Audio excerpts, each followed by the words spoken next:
오늘도 계속되는 주옥 같은 지혜의 말씀, 잠언의 말씀, 오늘 저희가 묵상합니다. 오늘 우리가 이제 그 교훈의 네 번째라고 우리가 볼 수 있는 그런 부분의 문단에 와 있습니다. 오늘은 지혜의 가치 아니면은 그 지혜의 탁월함, 그 탁월함을 예찬하는 찬미하는 그런 내용으로 가득 차 있다고 볼 수가 있습니다. 그 시작이 여호와의 징계를 경히 여기지 말라 이렇게 시작을 하는데요. 내 아들아 그렇게 얘기하면서 사실 그 얘기는 이제 어제와 당연히 연결되어져 있는 것이죠. 어저께 우리가 봤지만서도 아비 된 부모가 또는 스승이 그 어린 아들에게 또 자녀들에게 말씀하는 것이죠. 내 아들아 나의 법을 잊어버리지 말고 내 마음으로 나의 명령을 지키라 라고 이야기를 했습니다. 그러면서 그 하나님의 말씀을 또 여호와를 그 인생의 중심에 두고 최우선에 두는 사람, 그런 사람으로 살아라. 그 지혜를 삶 속에 체득하는 그런 인생을 살아야 된다라고 얘기하면서 거기에 따라 나오는 그렇게 살 때에 하나님께서 어떻게 그 인생을 정말 축복해 주시고 또 인도해 주시는지 그런 이야기들이 나오지 않았습니까? 그래서 그런 많은 복들을 이야기해 줬습니다. 그죠? 특별히 거기에서 예를 들어서 우리 8절에 그렇게 할 때에 내 몸에 양약이 되고 내 골수를 윤택하게 할 것이다. 우리의 몸 자체, 우리 몸도 그런 건강함으로 넘칠 것이다. 그뿐만 아니라 또 10절에 너가 여호와를 공경할 때 내 창고가 가득히 차고 내 포도즙 틀에 새 포도즙이 넘칠 것이다. 그렇게 얘기를 했습니다. 그죠? 예, 그 창고가 가득히 차는 것처럼 우리 인생도 가득히 차는 하나님의 그런 그 은혜가 가득 차고 복이 가득 차는 그런 이야기를 했는데 오늘 이 이야기 여호와의 징계 또한 그런 하나님의 복 중에 하나라고 얘기를 하는 거예요. 예, 징계가 어떻게 복이 될까? 꾸지람이 어떻게 복이 될까? 그렇지 않죠. 자라나는 자녀들에게는 그런 징계와 꾸지람이 필요하고 그것이 사랑의 어떤 그 한 부분인 것이죠. 그래서 그것을 나누지 말라고 얘기를 합니다. 그래서 어떤 진리를 우리가 몸으로 체득할 때 이게 한꺼번에 되지 않지 않습니까? 한 번에 되지 않습니다. 단숨에.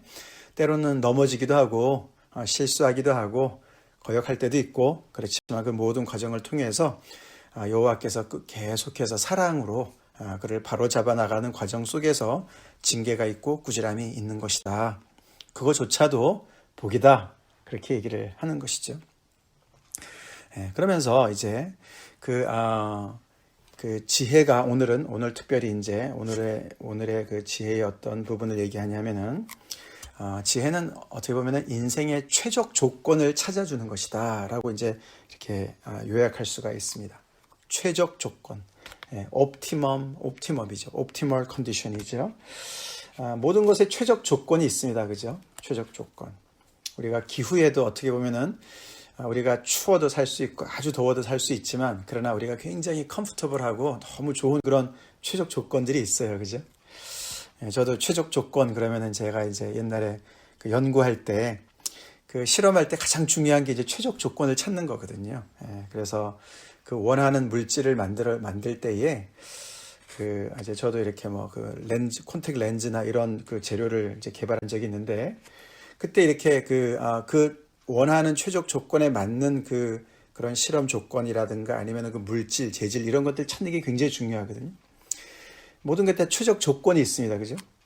근데 인생도 최적 조건이 있는 거예요. 그렇습니다. 인생도 그 어떤 조건에 있을 때 아주 최대한으로 그 가치를 발휘하고 정말 너무너무 훌륭하고 아름답게 그 인생이 꽃을 피울 수가 있는 거죠. 그것을 지혜가 가르쳐 준다는 거예요. 그래서 거기 핵심이 사실은 우리 19절, 20절에 나옵니다. 19절, 20절이 어떻게 되냐면은 결국은 그 지혜가 하나님께서 여호와께서 세상을 창조하실 때 도구로 사용한 거라는 거죠.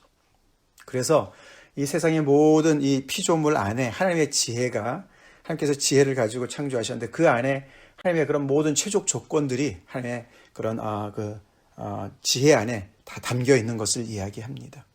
여호와께서는 지혜로 땅에 터를 놓으셨으며 명철로 하늘을 견고히 세우셨고 그의 지식으로 깊은 바다를 갈라지게 하셨으며 공중에서 이슬이 내리게 하셨다.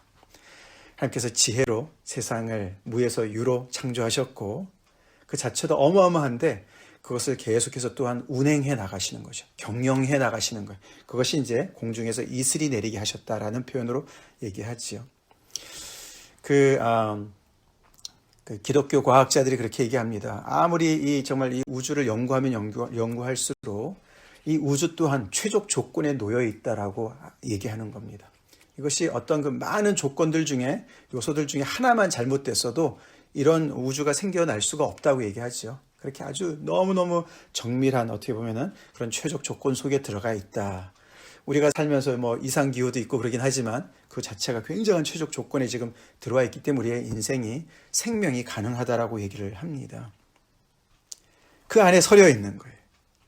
근데 그것이 바로 우리 한 인생으로 볼 때에 똑같죠. 하나님께서 창조하실 때 그 정말 툴로 사용하셨던 그 지혜가 우리 각각의 인생 속에서도 역사할 때 그런 놀라운 질서와 그런 아름다움을 낼 수가 있다는 것이죠. 상상해 봅시다. 하나님의 지혜가 우리 인생을 다스릴 때 얼마나 놀라운 일이 벌어질까? 어떤 일을 행하실 수 있을까? 그런 거 생각해보면, 상상해보면 너무나 놀랍지 않습니까? 특별히 창세기 1장, 2장을 우리가 생각해 보는 거죠. 하나님께서 정말 만물을 얼마나 아름답게 보기 심히 좋게 만드셨습니까? 너무나 보기도 좋고 풍성하게 만드셨습니까?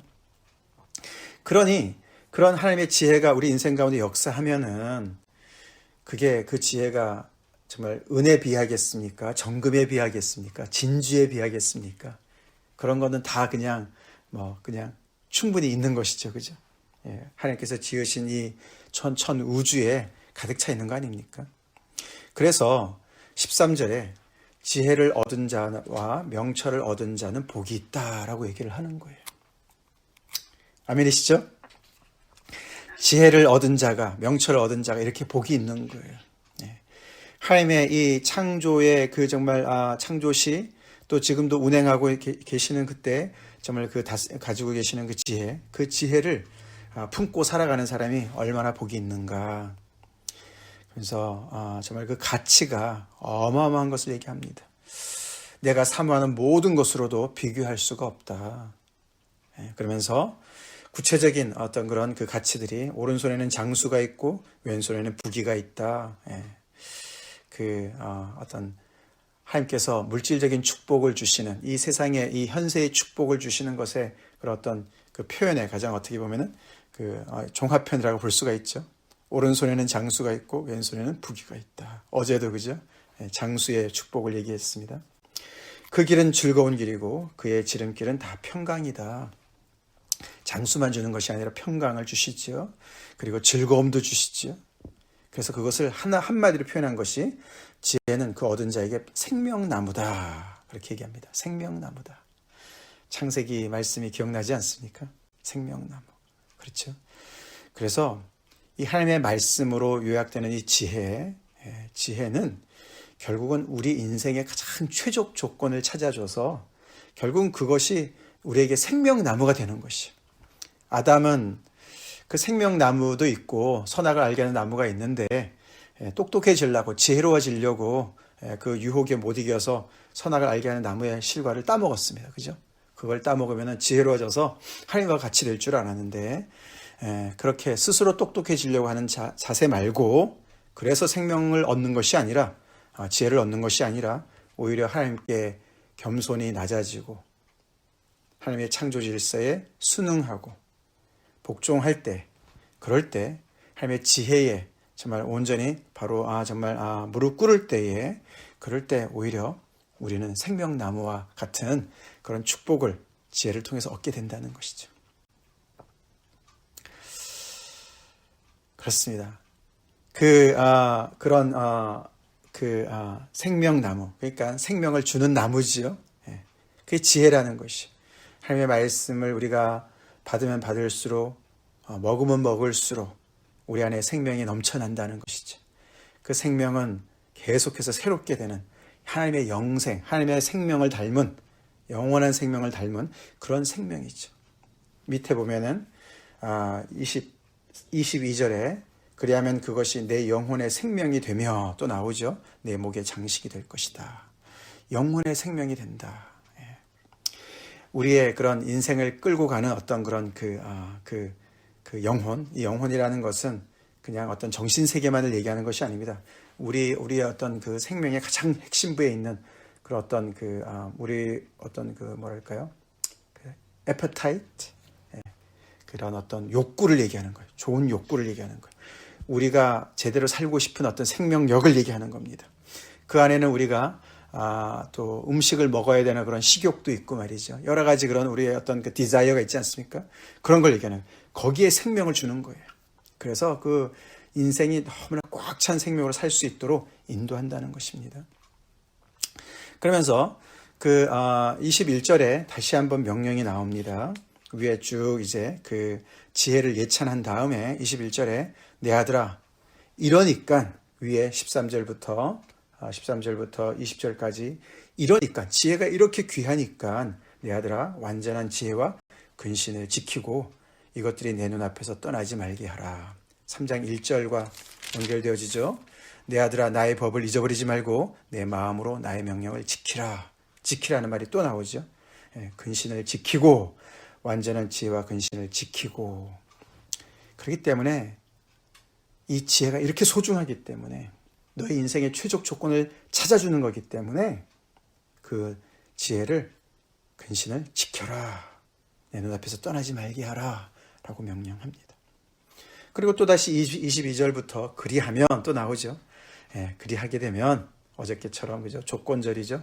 이렇게 하면은 이렇게 될 거야 라고 얘기를 또 하는데, 그 밑에 보면은 결국 22절부터 26절까지는 그 지혜가 결국에는 하나님의 보호로 너를 계속 지켜줄 것이다 라는 얘기합니다. 하나님께서 안전하게 너를 보호하시고 지켜주시고, 그래서 너의 인생 가운데 평강이 있을 것이다. 지혜가 너무나 소중하지요? 하나님께서 창조하신 그런 그 정말 그 세계 속에 그 정말 운행하고 있는 하나님의 그런 질서를 가르쳐주는 그 지혜, 그걸 따라가니까 당연히 하나님께서 그의 인생 가운데 그런 은혜를 주시는 것이죠. 구체적으로 보시면은, 거기 보시면은 내 눈에, 또 내 목에, 내 발에, 그렇게 하면서 구체적으로 우리의 인생의 여러 영역 속에서 구체적으로 역사하는 그런 지혜를 얘기하는 것이죠. 내가 내 길을 평안히 행하겠고, 23절, 내 발이 거치지 아니하겠으며, 내가 누울 때에 두려워하지 아니하겠고, 내가 누운즉 내 잠이 달리로다. 우리가 인생은 걷는 거죠. 행하는 것이죠. 인생은 나그네 길 걸어가는데 앞으로 무슨 일이 닥칠지 몰라요. 그죠? 어떤 길이 우리 앞에 올지도 몰라요. 그리고 우리가 항상 걷기만 하지 않습니다. 우리는 또 누워 잘 때가 있습니다. 그죠? 그리고 우리가 걷고 잔다, 이 말은 우리 인생 전부를 얘기하는 것이죠. 우리 인생의 전반을 얘기하는 겁니다. 그래서 너무나 정말 미지의 세계에 무슨 일이 닥칠지, 우리가 1년 전에 우리가 이렇게 코로나로 우리 인생이 전 세계가 이렇게 마비될지 누가 알았습니까? 그죠? 자, 그런 일이 닥치는 것이죠. 그런데 그럴 때마다 내 발이 거치지 않을 것이고, 너가 두려워하지 않아도 된다. 우리가 누울 때에, 잠잘 때에 우리는 가장 취약하지 않습니까? 그렇죠? 그래서 정말 제일 두려울 때가 그때죠. 근데 그때도 두려워할 필요가 없다는 것이죠. 오히려 내 잠이 달 것이다. 여호와께서 사랑하시는 자에게 잠을 주신다. 시편 말씀이 기억나죠. 갑작스러운 두려움에도 악인에게 닥치는 멸망도 두려워할 필요가 없다. 왜요? 지혜가 너를 보호할 거니까. 하나님께서 너를 보호하실 거니까. 26절에 대저 여호와는 내가 의지할 이시니라. 내 발을 지켜 걸리지 않게 하시리라. 지혜를 지키는 자에게 여호와께서 그를 지켜주십니다. 상호적이에요. 지혜를 지킨다는 말은, 지혜를 내가 품고 산다는 말은 하나님의 말씀을 귀하게 여긴다는 말이고, 그 말씀 속에는 하나님을, 어떻게 우리가 어제 하나님을 신뢰하고, 하나님을 경외하고, 하나님을 공경하고, 하나님의 어떤 징계까지도 달게 받는 그런 것이 들어가 있지 않습니까? 그렇기 때문에 하나님께서 그를 지켜준다고 얘기를 하는 거예요. 그렇죠? 하나님께서 지켜주시는 인생이 우리 인생 됩니까? 우리 인생입니까? 네. 우리 코로나로 정말 많이 두렵습니다. 그죠? 두려운 인생으로 우리가 살고 있습니다만, 네.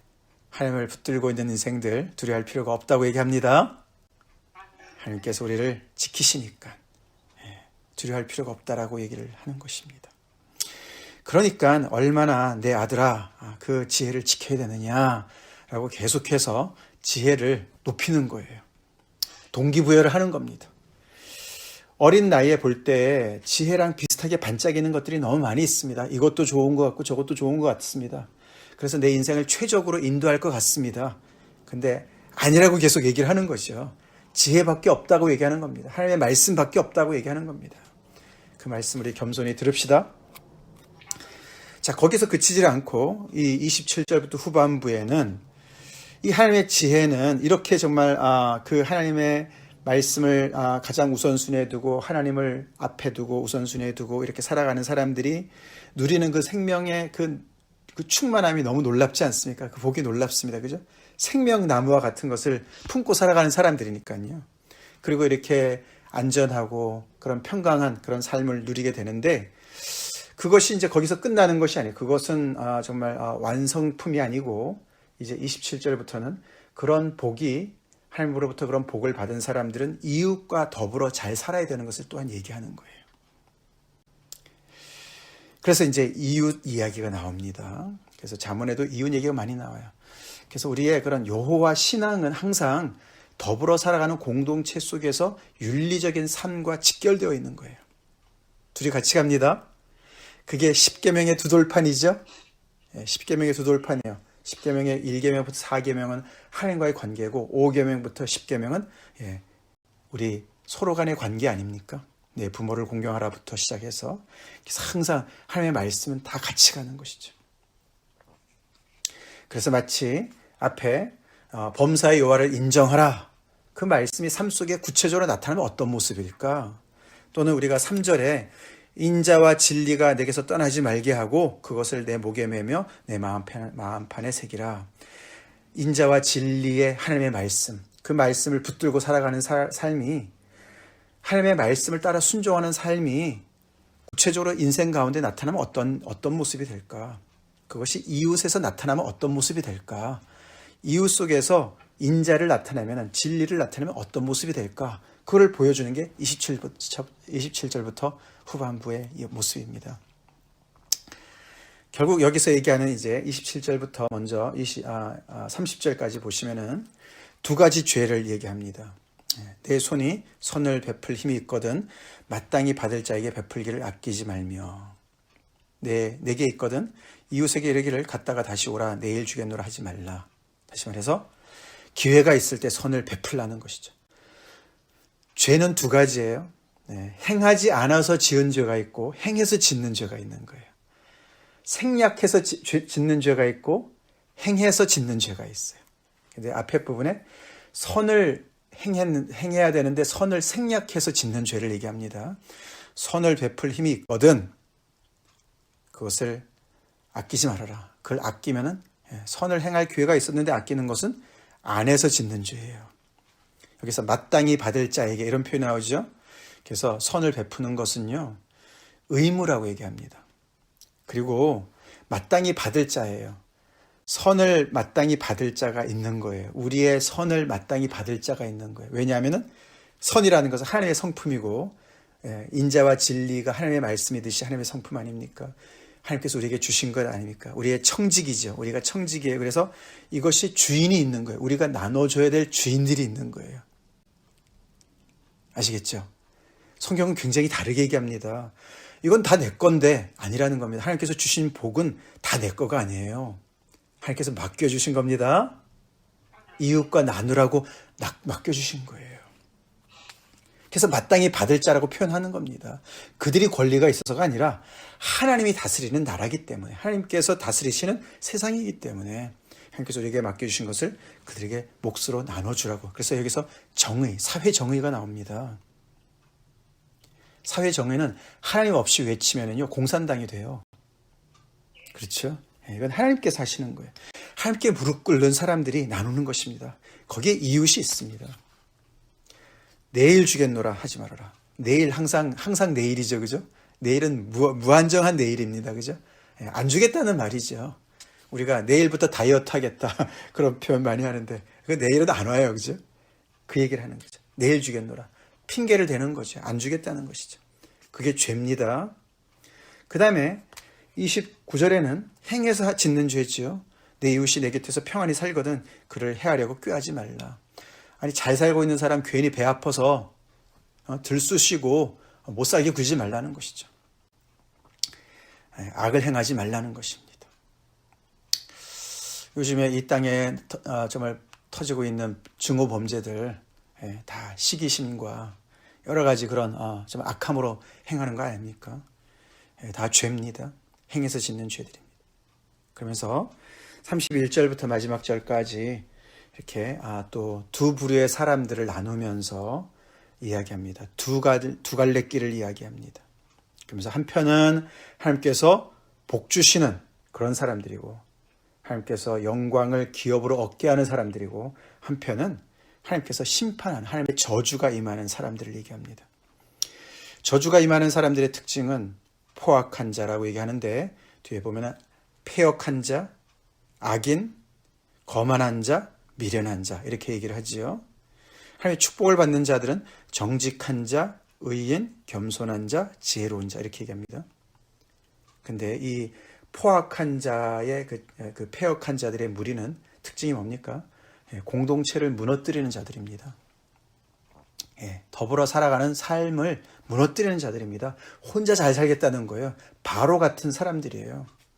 우리가 출애굽의 말씀을 따라 본다면 반대로 이쪽에 의인이고 정직한 자들은 하나님의 복을 받은 사람들이자 그것을 이웃과 나눠서 이웃을 빌드업하는 세우는 그런 사람들입니다.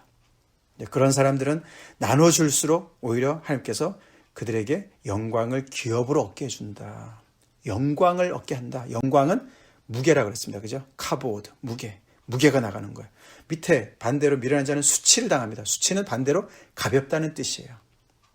그래서 그들이 아무리 뭘 영달을 쌓아놓으려고 해도 그것이 수치가 될 것이다. 결국은 하나님께로부터 미움을 받고 하나님으로부터 저주를 받아서 그렇게 될 것이다 라고 무섭게 경고를 합니다. 반대로 이쪽은 하나님께서 정말 그의 교통하심이 있다. 그에게 하나님의 그런 깨달음을 주시고 교훈을 주시고 하나님께서 늘 교제하시고 그에게 복을 주시고 은혜를 베푸시기 때문에 그런 정말 놀라운 그런 다른 인생을 산다는 것이죠. 그러기에 우리 지혜를 더욱더 사모하고 지킵시다.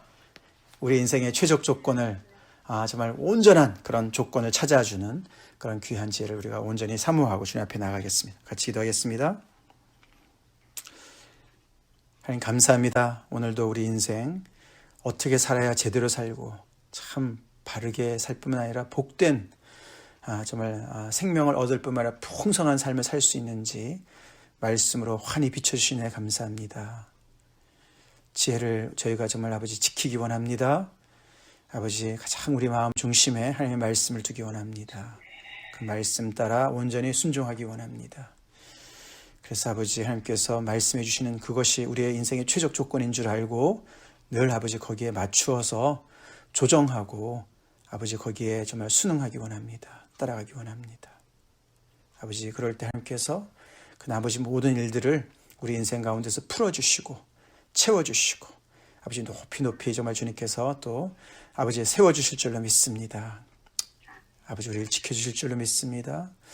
하나님 이 귀한 아버지 복을 누리고 살아가는 저희들 이 어려운 중에 정말 아버지 두려움 속에 있는 많은 사람들이 있습니다. 주님 우리가 이 하나님께 받은 이 은혜를 인자와 진리를 이 선을 아버지 마땅히 받을 자들에게 또 나눠줄 수 있는 저희들에게 도와주시옵소서. 우리로 인하여서 아버지 하나님의 나라가 확장되길 원합니다. 공동체가 서기를 원합니다. 아버지 우리 참빛교회가 더욱더 강건해지길 간절히 소원합니다. 예수님 이름 받들어 간절히 기도 올려옵나이다. 아멘.